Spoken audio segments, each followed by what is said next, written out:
Այսինքն մի հանգամանք էլ հա բացահայտեմ, դատական նիստերից մեկի ժամանակ, սա մի քիչ ծիծաղելի է հնչում, բայց ես սա ամենայն լրջությամբ եմ ասում։ Քննիչը եւ դատախազը հայտնեցին, որ իրենք ունեն անհանգստություն, որ եթե տնային կալանք կիրառվի Սամվել Կարապետյանի նկատմամբ, Սամվել Կարապետյանը կկարողանա լքել Հայաստանի Հանրապետությունը։ Այսինքն տնային կալանքից դուրս կգա եւ կլքի Հայաստանի Հանրապետությունը։ Եվ դա ասում էին ամենայն պատասխանատվությամբ։ Սամվել Կարապետյանը իդեպ դատական նիստի ժամանակ հենց, թեև մենք այսպես ասած լրջորեն մոտենում էինք, որ իրավական հակափաստարկներ ներկայացնենք, Սամվել Կարապետյանը սկսեց ծիծաղել նիստի ժամանակ։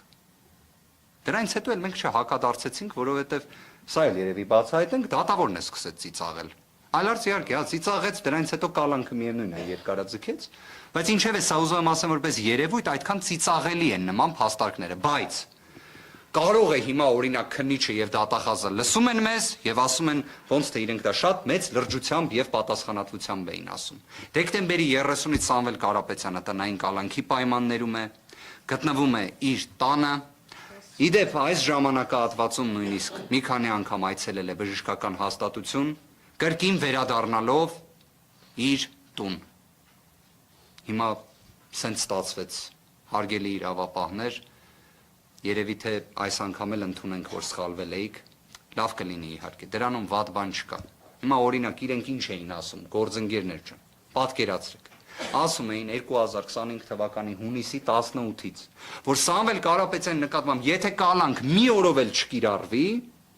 երկինքը փուլ կգա Հայաստանի Հանրապետությունում։ Իրավապահ համակարգը կտապալվի, չգիտեմ, արևը դուրս չի գա, խաղաղություն չի լինի, չգիտեմ, էլ ինչ կարելի է մի տենց ողբերգական մի բան պատմեմ, հա, տիտանական մասշտաբի։ Հիմա նենց ստացվեց դեկտեմբերի 30-ից